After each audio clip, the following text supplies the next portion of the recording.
Hi, everyone. Thanks for coming. I'm going to read a bit from the first chapter of the book. The first chapter is called Reunion, and it takes place in 2005. Jess re-entered her life without ceremony. She just walked up the street while Nina was taking out the trash. It was 10 a.m., and she came from the east, her features shadowed, but there was no question it was her. Nina recognized the walk, a trace of masculinity in the set of her shoulders, arms slicing wide arcs through the air. Nina had never quite been able to imitate it. As Jess drew nearer, she came into focus. Her hair was longer than Nina had seen it before, and darker. Her eyebrows were plucked thin enough to be more like suggestions. She was still small, but dense, a collapsed star. The world slid toward her. Nina's first instinct was to run. She was undefended. She needed time to prepare. But where was there to go? Jess was almost upon her. Nina was painfully conscious that she had just touched the befouled lid of the trash can, that she was wearing the t-shirt she'd slept in, which had green lettering that read, "You wouldn't like me when I'm hungry." She wiped her hands on the back of her jeans, as though she could wipe away their trembling. Then Jess was there. Her lips stretched wide, seemed to flick on a light behind her eyes. "You look the same," she said. Nina took a step away from the garbage, and Jess drew her into a hug. She hoped Jess couldn't feel the thrum of her heart as their bodies touched. There was the familiar smell of shampoo and something new, chemical, like turpentine. They parted. Jess took in the shirt. "I was worried," she said, "that I wouldn't recognize you." Nina unstuck her tongue from the roof of her mouth. "You look amazing," she said, which sent Jess's eyes mercifully away down toward her feet. What are you doing here was too cold." "What brings you here?" she said, and wished immediately she could shove the strange phrase back down her throat. Jess laughed. "I missed you," she said. Her voice was richer somehow, thickened by the 5 years since Nina had last heard it. Nina swallowed the urge to ask if this meant all was forgotten, made right. She had believed what she needed, what she deserved, was an apology, a reckoning, for everyone who claimed to care for her to feel saturated in every cell her devastation. But Jess's 3 words, like a charm, dissolved the desire completely. "You should see my place," Jess told her, as Nina apologized for the apartment. It was a duplex with none of the glamour the words suggested. Nina's room on the basement level was raided by mice, the freezer overfilled with frost they had to hack away at each month. The living room, all but crammed by the couch, faced the busy East Village street, and sometimes at night people would stop and peer in. Nina guided Jess around the tiny space, murmuring. Eleanor was still asleep, her door closed. "Show me your room," Jess said. The single bed with its unwashed comforter flush against the wall, the dull blue carpeting, the slice of sidewalk visible through the window only if you craned your neck. Nina wished again she'd had time to prepare, to clean, so that she could have reunited with Jess from a position that projected power, evinced a life that said, "I've hardly thought of you at all." She had imagined the scene of this reunion many times. In it, she was elegant and remote, thinner, in an expensive, form-fitting dress and heels. In it, Jess shakily confessed that, upon reflection, Nina had been in the right. She could see now that Nina had only been trying to protect her. Other times, she told herself they would never speak again. She vacillated between the 2 possibilities with a masochistic compulsion. Jess peered at the framed photos over the desk as Nina's heart thrashed in her chest. In this state, she'd never be the aloof sophisticate of her imagination. "Where was this?" Jess said of one image. "Tokyo." "You went to Tokyo?" "Second semester junior year," Nina said. "I got more adventurous." "Apparently." Jess sounded as proud as a parent. She sank onto the bed, and Nina took the only other seat in the room, in the office chair. "I dropped out after sophomore year. I should have stayed long enough to do a study abroad. Nina had heard. Jess's entrance and exit both caused their respective stirs, sent gossip swirling among their former high school classmates. It was hardly a surprise Jess couldn't stick with it. She'd had no support. Her eyes traced Jess as though the wages of her childhood might have become visible on the surface of her skin. But Jess faced away, eyes lingering on the photos. "Wow," she said. Then she looked at Nina. "I guess you want to know why I'm here."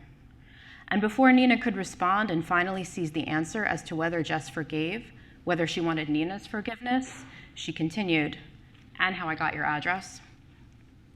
Nina nodded. Every object in the room, every sandal and pillow and paperback, was charged with the strangeness of Jess sitting inches from her after all this time. "My mom's dating a private investigator." "Anita," Nina said, "and then you investigated me?" But she was flattered and relieved that it hadn't been her alone who lived with the small and wounded voice that hissed, "What is she doing right now?" At last, her heartbeat was easing. Jess picked at the bedspread. "Are you telling me you never tried to look me up?" "No, I did." It seemed safe now to admit it. "I missed you too." Jess smiled, still looking down. It was her victory smile, the private glow that came into her face whenever she landed a blow on the deserving. "So what's new with you?" Nina asked, absurdly, but she succeeded in bringing Jess back to a place of neutrality. "I'm an intern at a photography studio, the one that got famous for covering 9/11, Jess said, now stroking the bedspread with her fingers. Then, as though the two were related, "And my dad died." The announcement struck Nina as another victory. It was monumental. And here she had bragged about a semester abroad. "Oh my God, I'm so sorry." One of Jess's shoulders rose and fell. "I hadn't seen him in so long. You know how I tried to find him when we were little." They had tried together. There were recordings, the cassette still stashed somewhere in Nina's childhood home, of their attempts, their girlish incantations of his name. In the studio darkroom, Jess continued, she got the call. She was plunging photo paper into the developer, shaking loose from blankness the beginning of an image. On the other end was a stranger, a man who told Jess that he had been appointed by the New Mexico Bar Association to execute her father's will, and it was his duty to inform her that as sole heir, she could come and look through his things and claim what she wanted before the rest was put up for auction at an estate sale. "Wait," Jess said to the stranger on the phone. The photo languished, blackened. "Does this mean he's dead?" There was a long inhale at the other end of the line. In a drab office in a Santa Fe strip mall, a young attorney was now tasked with sharing the worst news a person could be given. He was sorry, he said, but yes, Mr. Garcia had passed away from what they suspected was cardiac arrest. Friends had overseen his burial. They hadn't even known he had family until they found a will among his papers. Jess sighed after sharing this and turned her face to the window. All their attempts at contact had failed, Nina thought. In fact, he had nullified her. And perhaps that was the reason for the reunion, for Jess to return to the person for whom she was most real, more than real. Jess had asked the lawyer if she could call him back. At first, she didn't feel anything. She was like the photo paper after it was exposed, but before it was dunked in the developer, when there was something hidden, waiting to be brought forth. "I'm sure it takes a while for news like that to hit you," Nina said. If there were a time to touch Jess, to lay a hand over hers, this was it. But a queasy resentment was rising in her chest. After all this time, a dead man was lodged inside their conversation. He left no room for Nina's questions. Why had Jess ended things the way she did? Did she see now that Nina had only wanted what was best for her? And did she miss their power the way Nina had, its absence carving a void within her? "So I flew to Santa Fe," Jess said, even though it cost me a fucking fortune. There she went to the storage facility where her father's things were being held. The objects inside the freezing locker struck her as innocent of his coming death, which must have been sudden, redolent of his expectations for a longer time on earth than what he'd gotten. She claimed for herself only one thing. There wasn't anything else in the locker that appeared to be much of value, and she was getting colder and colder. It was a portable radio. She remembered him bringing it to the community pool where he had sometimes taken her on his days off from work, watching her swim as he lay in a lounger listening to Phoenix Suns games. It was funny, wasn't it, he'd asked her once, a short Mexican guy like him loving basketball. She hadn't understood why that would be funny. He seemed huge to her. The radio was long obsolete, and Jess thought maybe he'd kept it because it reminded him of a little girl splashing, entreating him to come in and play. So it came back with her to New York and took up residence on the top of her dresser. Here's the weird part, Jess told Nina, as though everything about this visit weren't strange. The first night, she said, the radio began emitting a smell. It actually woke her. It was an odor with layers, mothballs woven in with sulfur and boiled broccoli, old garlic, and beneath all that, so she'd only catch it on every fifth or sixth inhale, shit. It was as though the radio had absorbed the smell of his death and held it tightly until now. You know, he was dead for like a week before anyone found him, she said. To Nina, this seemed a just ending for him, but she shuddered, back already to trying to respond in the way Jess would want. Jess had opened the window and put the radio on the fire escape, and when she checked in the morning, the odor was gone. She decided it must have been a bad dream and brought it back inside. But the next night, what came out of it was noise, what machinery might sound like if it could speak, a deep, electric voice that yanked her from sleep with her own name. Her father, some part of him, was inside the radio. She couldn't get rid of it, but she didn't want it either. It was cursed. She thought Nina might know how to help. You believe me, right? There was a faint vertical line of worry between her eyebrows. That was new, too. Nina nodded. I knew you would, Jess said, but her body sagged with relief. The room around them had grown very warm. We, of all people, know that crazy things are possible. She flopped back onto the pillows. I don't have time for this. If he wanted to get to know me, he should have done it when he was alive. Was this why Jess had come back? Only so that Nina could bear witness, offer assistance? Through a fog of disappointment, Nina scooted her chair across the floor until she was beside the bed. She looked down at Jess. Don't you want to see, she said, if we can still do it? Jess sat up wordlessly, and ice water seemed to pool inside Nina's chest. This had been the worst possible response she saw. Proof that throughout Jess's story, she'd only been waiting to take back what she wanted. But Jess said, I didn't just come about a radio. It was like the moment before first kisses, faces close, waiting in the anteroom that opened onto the inevitable. At the same time, they shifted their weight toward one another until their foreheads touched. Nina had thought she would never feel it again, but here it was, same as always. The sunburn-like tingle that covered all of her at once, and the pull, pleasant but urgent, insistent, which she'd never dared or wanted to resist, a tugging along her entire surface. And as she answered it, the gates of her body swung open. She hung for that smallest moment nowhere, inside nothing, herself, whatever it was, suspended over a void. Before she was welcomed back into the home she remembered and had believed in despair she would never reclaim. That wasn't Nina's, but took her in without hesitation, clamped itself around her. She was back inside Jess's body. Thanks.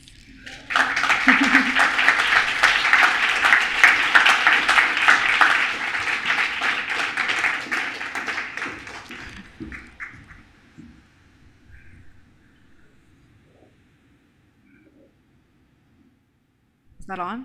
Yeah. Yep. Okay. Hi. Alanna, that was beautiful. Thank you so much for that teaser. What will happen next? So as this type of conversation goes, I am the stand-in here for all of you with your hungry questions for the debut novelist. And the way that we're mostly going to do this is just kind of have a conversation like you guys aren't here. And then after a short while, we'll remember, we'll see you through the lights, and we'll take some questions at the end. But anyway, first of all, I want to thank Alanna for asking me to join her on the stage for this conversation. Thank you for joining me. It's honestly such a pleasure. I have spent all week with these girls, Nina and Jess, and I've lived in this novel this week, and it's really exciting to me to be able to talk to you about it now, to ask you my burning questions about the book and what it means to you. And also to just kind of riff a little bit about friendship, which is, especially female friendship, which is something I've written about and I'm really interested in as a literary subject. I'm so glad that you ushered this book into the world on this subject. We need more of them. So I guess first of all, before we even get going, I want to remind everyone in this little cathedral of novels. It's a space where we might be sort of tempted to take novels for granted, like, of course, they happen every day. But it's actually an extraordinary achievement to write a novel. It takes years and years and years, and so many people behind the novelist urging her on. But it's actually even more extraordinary to write one that's as intellectually and emotionally and aesthetically engaging as this one. Like, lots of people can write a plot. Lots of people can write pretty words. Alanna can do it all. And so it was really, really, really pleasurable to see all of those features of the novel come together here. And I felt frequently, actually, as I was reading, that she was, channeling knowledge that, we, the readers, need. Really, this is the work of a writer who knows a lot about living on planet Earth. At this moment in history, I think, in particular. She's been paying attention, she's been taking notes, and she's been working with those notes until she came up with a composition that's in conversation with all kinds of fields of knowledge and all kinds of human experiences. And it was a real pleasure to learn from her, actually, as I read the book. So that's my little pitch. So and if you guys, if you want to learn, I think this is a book for you. Okay, my first question.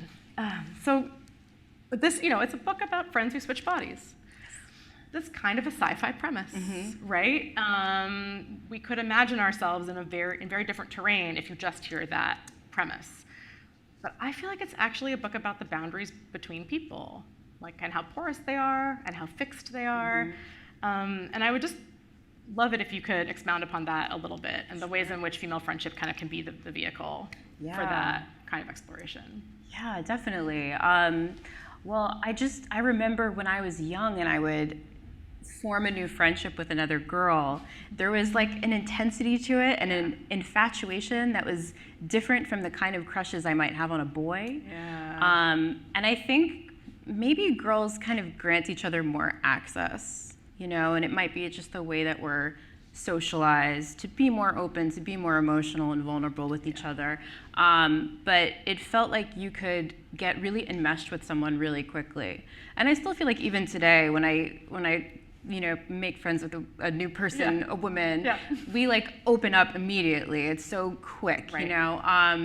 And so, I definitely wanted to explore that intimacy and that level of access. But then I think at the same time, there are, of course, areas that you never get to see or that are surprising when they come out, right? Everybody has these hidden places within them, no matter how close they are to you. And that's probably because they're hidden to us too, right? We keep secrets from ourselves as well as from other people. Yeah. And so there's always the possibility of something really shocking, right. coming from someone that you felt like you knew incredibly well. And so I think that strange duality is something I wanted to explore. Yeah, and that is what seems to be happening when they switch bodies. I mean, yes, they have little projects that they are undertaking, right? I mean, Jess wants to feel more at home in a family, right? When she asks Nina to switch, and Nina often is. Nina almost never asks, does she? Yeah. Jess is more interested in it than Nina is. Jess wants to live through Nina more than Nina wants to live through Jess. But anyways, they have little projects that they undertake, but really they seem to be exploring who they each are, right? And what's wonderful about the book actually is that for those who haven't read it, it's entirely from Nina's point of view. It's a first-person novel narrated entirely from the point of view of one of the two friends. So that's just a fabulous constraint, I think, and it sort of suggests what you just said, that we can't actually ever really know another person. And this novel's not going to give us Jess. We only get Nina as Jess and Nina as Nina, and like we have to figure out who Jess is through Nina. And that leaves lots and lots of holes. And so I actually wonder, have you filled them in privately? Do you have answers for some of the unknown, uncharted territories of Jess? Or? Yeah, I think so. I have some ideas, but I definitely wanted her to remain mysterious to Nina in many ways, even despite this level of access that Nina can sort of like enter her inner sanctum. Yeah. And she can see what's there, but it's like her interpretations still might not necessarily be accurate, how she interprets what she finds and what she observes there. And I think she's probably getting in her own way a bit, and, there's a lot of projection, probably from both of them. And so, yeah, like they have blind spots, even with this ability to step inside each other's shoes. They still can't see each other perfectly. Right. Yeah. The ability, the power. I mean, it's so great how little the kind of like the science fiction element of it matters. Like every time it happened, I felt like I was like, oh right, this is like a stand-in for like the kind of erotic charge between really close female friends. Oh right, this is kind of a stand-in for like the collaborative games that girls play.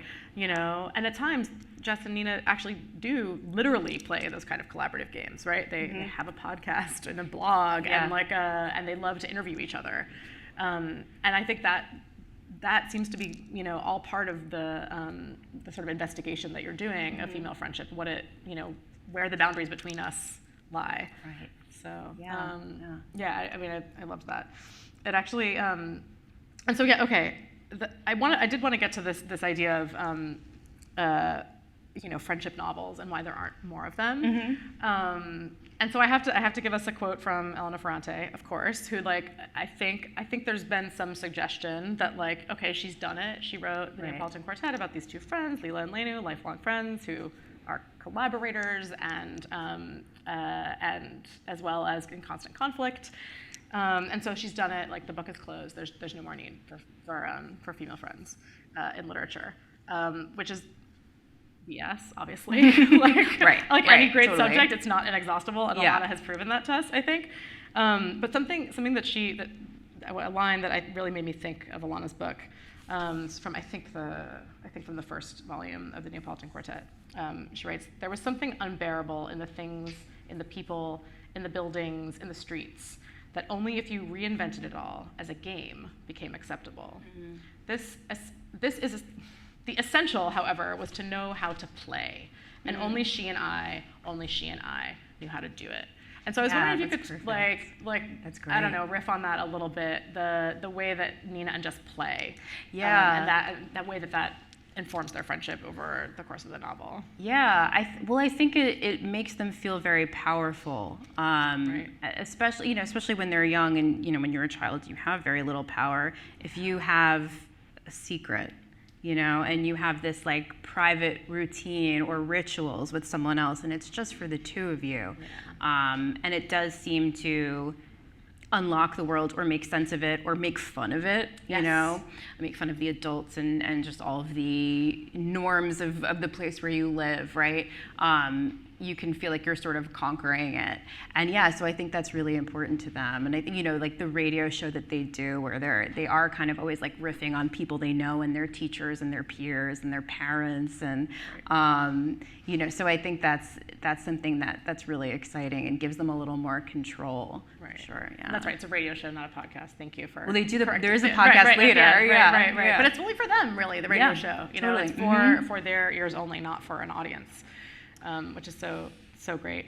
Yeah, and I mean, I wanted their power to be only for them too. Yeah. And so it's this sci-fi conceit, but I wanted it to be extremely limited. It's not like an ordinary superpower that gives you any control over anyone else. Right. It's just the two of them. It's this closed system. Right. It's great. So the world that they live in is Long Island, right? Which I know is where you're from. So I wonder if you could talk a little bit about the way you used, your neighborhood, your life at all. If that's something that's that you want to share, or if those are secrets you want to keep that are only for you. We're here for any of it. Yeah. Yeah. No, definitely. It was really important. I mean, so at first I saw it as like, okay, I have this fantastical premise, so I need to ground it in a very like concrete, realistic setting. And so, the setting that I obviously knew very well was Long Island, where I grew up. But then the more I thought about it, the more Long Island started to seem kind of strange and fantastical. It was just like the particularities of I don't know. We lived right next to a dump that we called Mount Oceanside, and our middle school would flood with sewage and things like that. That were actually, in retrospect, oh, that's kind of odd. But you're by the sea. Yeah, so it sounds Oceanside. It sounds so idyllic. Yeah. But so it started to become more strange to me, and I stopped taking it for granted as just this really ordinary, unexciting setting, and I started to see what other people might see in it, that people who didn't grow up there, what they might find sort of compelling about it. Yeah. So that was fun, actually. Which, of course, Jess is the stranger who comes to town. Yeah. Right. She moves definitely. in fourth grade, and so she has sort of an outsider advantage on the closed. Community that Nina's known her whole life. Absolutely. And that also, of course, is part of the allure. That's part of the friendship, right? That Jess is the sort of mysterious outsider. Yeah. Nina's never really felt at home, in her body, in her right in her town. Yeah. And this outsider gives her some access to more beyond. Which I love. And I love that you just said you were working with this sort of fantastical premise, so you wanted to root it in the reality that you knew really well.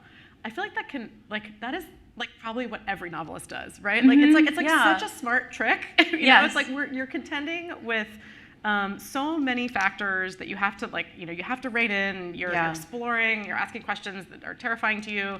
You need to just have some kind of thing to ground it in. And the spaces that we know intimately are often the best fodder for that. So, it was great to hear you say that. It's just finding what's interesting about it, it's like you have to have a really close observation.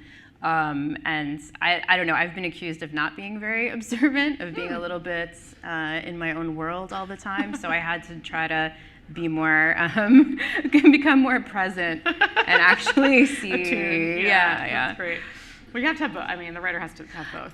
Exactly. You have to get lost in your head and in your stories. Yes. But you also need to be able to observe human beings and how they behave. Sure. So I guess there's a sense in which close friendship in the book, I feel like is sort of seen as a kind of a pathway to another possible self, right? Mm-hmm. It can be really generative, they can learn about themselves through the experiences that they have, and it's kind of it in and of itself is almost the superpower, right? Yeah. Being close to somebody else Yes. gives you a certain kind of knowledge of being and of life that someone who isn't able to be close to other people might not otherwise have. But it's also an ambiguous one, right? Mm-hmm. Because we can get too close, too attached. Yeah. We can violate one another, right? Yeah. In ways that that we might not have foreseen. And so I wonder if you want to talk a little bit about that. Yeah, that's very true. I mean, so I think, what's great, when someone knows you really well and they can present to you their interpretation of you, that can be very enlightening, right? And so in the book, when they're switching bodies, and so they have to pretend to be each other, and so each girl watching the other sort of invoke her, I think sometimes it's kind of surprising, oh, is that what I look like? Is that what I always say or always do or whatever? And so that can be really eye-opening and maybe helpful and useful and helps you gain more self-awareness. But then I think also knowing a person really well and watching their choices in life, each of them feels like maybe they know better in a lot of situations, right? And they want to intervene and they have the ability to intervene much more so than ordinary friends, right? Because they can step into each other's lives, each other's homes, each other's relationships, and make alterations to what they find, right? And so sometimes that's to, in the story, really disastrous effect. But I think, it's true for our real life relationships too, when we try to steer the people we care about, usually with perfectly good intentions, but you kind of have to let people go on their own journeys, and make their own mistakes. Totally. And they have to be such good actors, actually. Yeah. That's such a fun piece of it, that they retain their minds when they are inside each other's bodies, right? So they have each other's voices, each other's pains, each other's. But not each other's way of moving, right? Yeah. So can you talk a little bit about the decision to where you divided body and mind in coming? Because it's really clearly expressed in the book. I think. Right. I was just like, okay, this is the rules of the game. This is how it works. Yeah. Yeah. I think so they can feel okay when I'm in my friend's body. She's got stronger legs or something. I can run faster, but it's still their consciousness, and so a more cautious person is going to, sort of hold themselves back, or if they're more self-conscious, their posture will look different, their gestures, and so they have to try to mimic that as well. And I think, both of them feel sort of dismayed that no one ever notices. Yes. No one ever senses that something's off, when Nina is being Jess and Jess is being Nina, and it's kind of like, oh, I thought I was so unique and so recognizable and so known by the people close to me, but they don't notice that something's amiss. And so I think that's really devastating in a way to them. Right. Yeah. And there's so many references throughout to other people's feeling that they have a kind of unnatural friendship, but they can't put their finger on it. Yeah. Right. People even see them touching foreheads, and it's that's this weird thing they do. And everybody finds a way to kind of rationalize it or work it into their understanding of a world that does not have the superpower in it. Yeah, they assume they must be in girlfriends and they must be in love, which they are kind of, but yeah. It's either got to be erotic or it's got to be sisterly in some way. It's right. Right. Yeah. People find ways to explain it away. I love that. Okay, so. I feel like this is a good time, actually, to turn to the kind of fun game part of this. Oh, okay. So I came to an event here a few years ago, actually, before the pandemic, with Susan Steinberg and Heidi Kumau, who's a visual artist, and they did this really cute thing where they drew questions out of a hat, and sort of they knew kind of in advance what they were, but they didn't know which question was going to come up. And I felt because of this book's, it's so much about a relationship between two people and the games that they play. I just felt like we had to have some kind of game involved in this this exercise. So I have some questions that I'm going to have Alanna draw, and she has to answer as Alanna. No hiding, in anybody else's body. And this is a hat that I just moved with. I never have worn it, but I obviously was saving it for this. Yeah, it's the perfect hat. Am I reading it? You're gonna give it to me. I'm gonna give it to you. You're picking it, and I'm gonna give it to you. Okay. All right. So this is a question. Okay. Yeah. So related to the novel's interest in various. Supernatural facts, I guess. Clairvoyance. Is it a real power or is it quackery? So, can psychics really tell us our future? Well, I think probably the vast majority are just really, really great at reading people, and they're really intuitive, and they're picking up on little gestures and facial expressions and whatever. But I think some must be the real deal. Yeah. Because one of my friends went to a pet psychic, and we were actually living together at the time, and the pet psychic had no information at all. And she asked her, what was the pet's problem? No problem. We just kind of wanted to know what was in their heads. Don't you want to know? Yes, I want to talk to animals. We need to get through a medium. Do they understand that we take care of them? That's great. And so the pet psychic asked her, do you have 2 cats that you feed ice cream to, after you finish? Do you let them lick the bowls? It was very, very specific. And we did indeed do exactly that. I mean, so I don't, that's not just reading people, right? Something that, so remarkable. I think there's something some people have, but I think most of them are probably quacks. Yeah, and I love the way the novel plays with these elements of the supernatural that are in our lives and our culture all the time, right?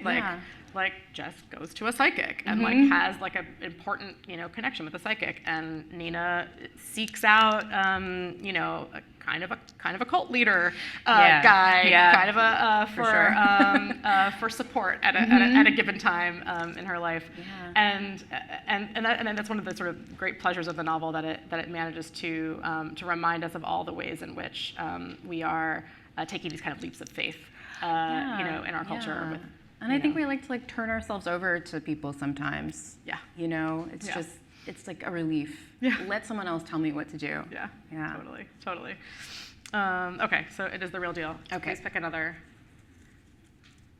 Okay, great. Grab bag. Okay, let's see. Oh yeah, this is just really practical advice, I think, for everyone here. Best Indian delivery in Queens. Oh wow. Yeah. So okay, now I have to say I lived in Astoria, which is, great food, but not the place to go for Indian. My favorite in Astoria was this place called Seva, or Seva, S-E-V-A.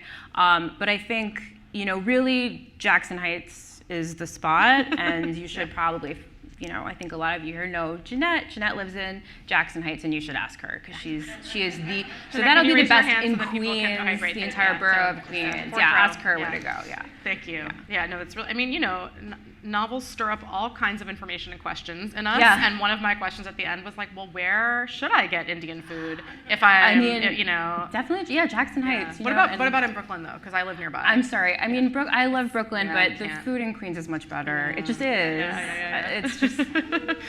You evoke the city. You evoke the city throughout the early 21st century so beautifully. We get Queens, we get Williamsburg, we get some Midtown.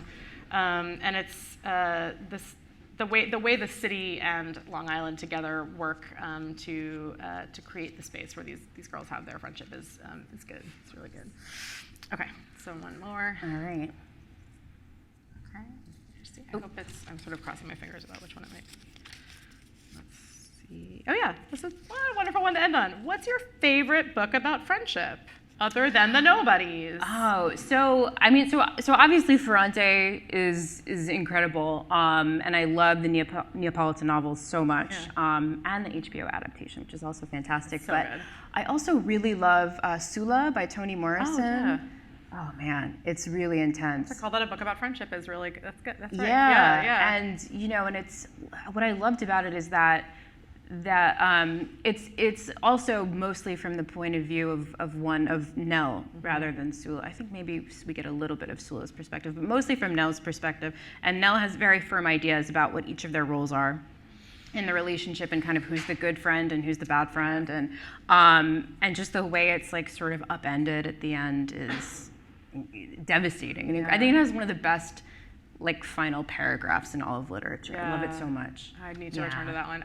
I mean, do you think that's sort of a necessary convention of the female friendship novel, that either has to be upended or contended with in some way, that we have these roles that we play? In any dyad between two women, there's the good one, the bad one. Right. There's the the privileged one, the less privileged one, the safe one, the dangerous one, whatever the various binaries are. Yeah. And that this is the sort of script, the cultural script that we all inherit. Right. And I would say I think the friendship novel's obligation is to interrogate that in some way. Yes. Right. Yes, definitely. So how did you find yourself interrogating it? What were you writing against? I guess I would ask. Yeah. Oh, that's interesting. I do think that each of them has that idea of what their roles are, but I think I wanted them both to surprise each other at various junctures, and not do the sort of prescribed thing of well, this is what the bolder, more dangerous one would do, and this is what the more cautious, introspective person would do, and just have them, at times fulfill those roles, but then of course at other times you don't. And I think a huge part of their relationship is that each of the girls feels like her friend has something that she's missing and is trying to possess it by like possessing her, right? And so maybe they do start to absorb those qualities that they think the other girl has. Is that really who she is at bottom? I mean, probably not. Right. Yeah, Nina is very stable to Jess, right? Right. She has the stable nuclear family. Yes. Right down to one girl, one boy, yeah. right? And Jess is, willing to ask for what she wants, to tell people what she truly thinks, and is in Nina's mind the more attractive friend too, right? There's that sort of beauty standards, the thin, compact Thinner, one versus the curvy one who feels out of her bounds, right? Totally. And that contrast with the body swapping, of course, really comes to light. Yeah. So great. Yeah. Well, thank you, Alanna. This is thank you. So thank you so fabulous. much. I can't wait to talk to everybody in the audience about the book. And so, if there are any questions from you guys now about anything at all, you're allowed to ask Alanna. She doesn't have to answer. But if there's any burning questions you have about the book, about the process, yes, go ahead. If you have a question, if you can wait for Campbell to come with a microphone to you so our friends on Zoom can hear. Second from the aisle, yeah. Thank you.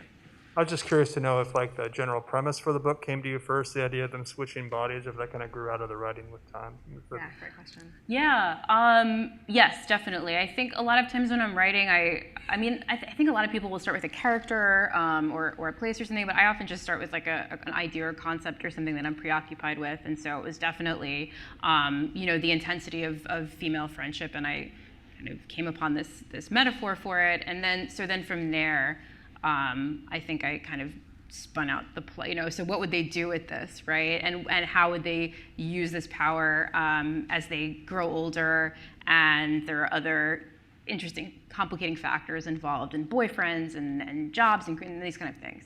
Yeah. Do you remember where you were when it occurred to you that this was a metaphor that actually had legs that you could work with across a lifespan with them? I think it was a writing group. Nice. I think it was one of the writing groups I'm in, because it started as a short story, and the feedback was sort of unanimous that there's a lot more you could do with this, which I think I sort of knew, but was intimidated by the idea of a novel because I'd only really written stories until then. So it was that gave me the push. Awesome. Yeah. Were they Jess and Nina in that story, or did they have different names? Yeah, they were. Oh my God. They were. Oh yeah. my God. Same names. Mm-hmm. Same names. Same kind of basic figures. Yeah, it was the section in the book that takes place in high school, actually. Yeah. Oh, yeah. So towards the end. Yeah. Awesome. Oh, that's really cool. I love when novels originate from a smaller fragment that actually comes deep within the novel or towards the end of the novel, and it spirals out. Yeah, totally. Yeah. That's great. Other questions?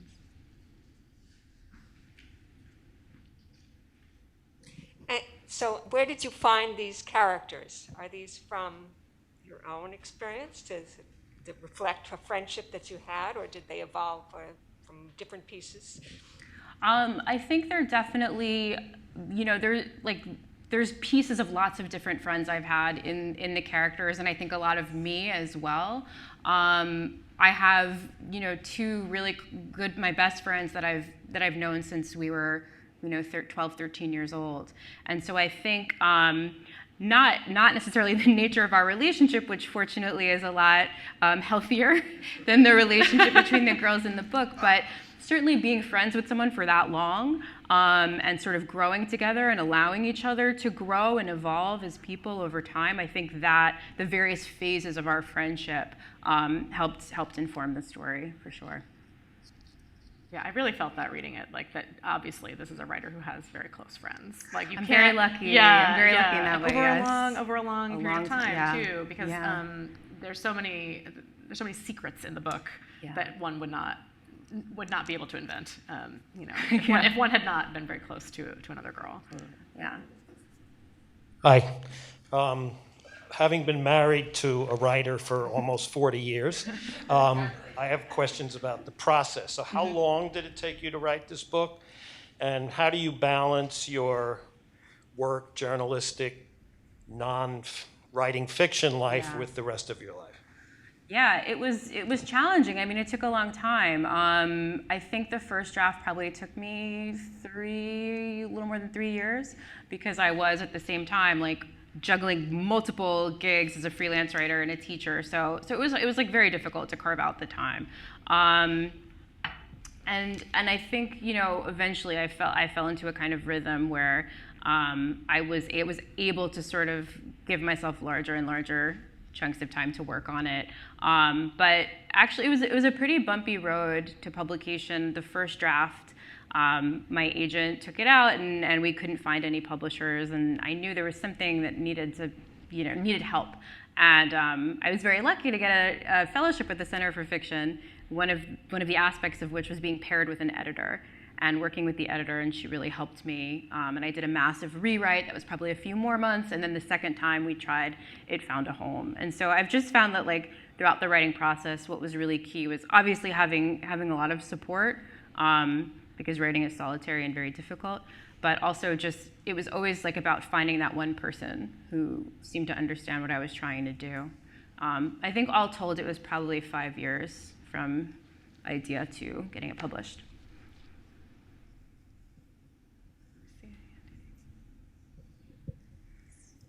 So what, in your mind, is the differentiation between friendship and other types of relationships, whether that's romantic or familial?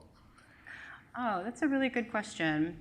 Yeah, it's interesting because I think friends play a unique role and a really important role. And I think sometimes when people, you know, get married and settle down, they almost are like, okay, I'm finished. I don't need any more. Like, this is it, right? But I think your friends fulfill a role that no one else can. I don't know. I mean, I think maybe your friends like allow you to change a little bit more than your family has like a very set idea from you because they've known you since birth, right? And it becomes this sort of prophecy of like, oh, well, you were this kind of baby and now you're this kind of person and whatever, right? And so your friends, I think, perhaps allow you a little bit more flexibility to evolve over time. And I mean, among many other things, I think the kind of support you get from your friends is also unique, because they've like chosen to be in your life. They're not obligated through blood or the law or something. Yeah. And in this case, these are friends who are classmates, right? Yes, they meet as same age classmates, right? Peers. Yeah. So their stories are unfolding in parallel. Yes. Right. Yeah, that's I important wonder. too. I wonder if that has something to do with the distinction of this kind of relationship versus, you know, a romantic one or you know, a familial one. Yeah, I think that's a really good point too. They're like each the protagonist of their own lives, like in parallel. Yes. Right. Yes, exactly. Yeah. Alanna, as somebody who's known you since before the age of I'm very proud of you. This is a beautiful thing and a timeless thing you've created, so you should be very proud. And one of my own internal tests of a quality piece of work is, does it sound as good being read as it is reading it? Which you passed the test with that first. Well, thank you so much. And also, the second part of the test is it cinematic? Can you see the people? Can you see the scenes? Can you envision yourself in the scenes?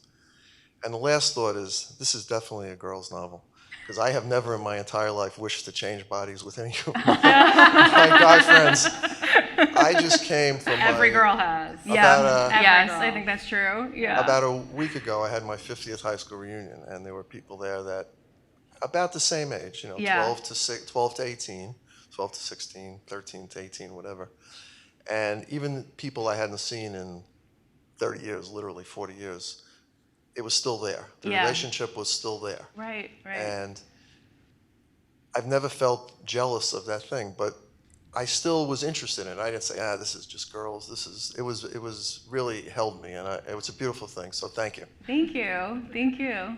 Yeah. And in terms of it being cinematic, you know, I would love to see it as a if anyone series has any or a movie. Hollywood, you know, feel free to pass that along. Yeah. We actually would guess that we were saying who would be Yeah. actresses in roles. Okay. Yeah, who would you love to see as Nina and Jess? You know what? I feel like it's hard because I don't know like younger actresses now. Same. You know, but I picture Jess as like looking kind of like Mila Kunis. Yeah. You know? Yeah. Nina is a little harder. I'm not sure. Yeah. I would want them to be unknowns so that they could I think that's inhabit better. the roles Yeah, fully, totally. right? And I'm not bringing the baggage of all the past roles. Yeah, agreed.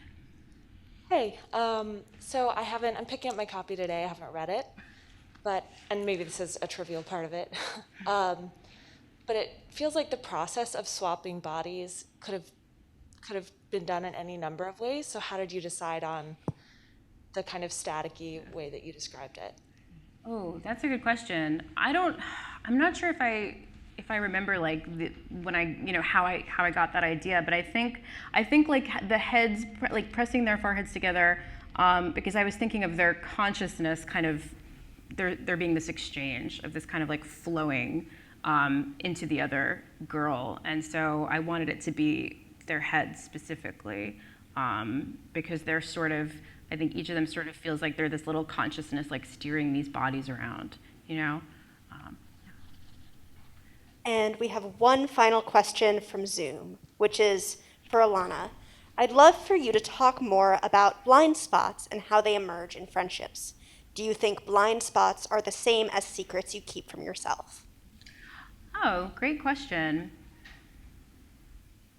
Maybe. I mean, maybe those are the same thing.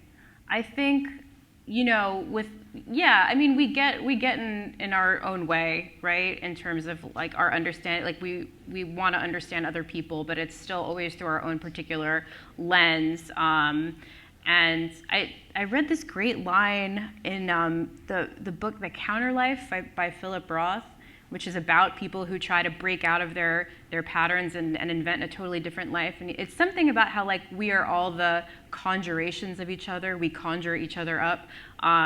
And so like your vision of someone, even someone you know really well, is also a lot of it is your invention of them, right? It's not like the actual true objective person. It's your creation of them. So I think that's what I was getting at.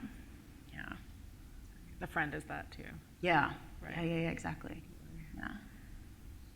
But any others? Is there time? I don't know how we are. Thank you both so much for Thank you. for this wonderful conversation. Thanks for coming. Thank you so much. Thank you, Katherine. Thank you for this book. Wonderful. It's the book to give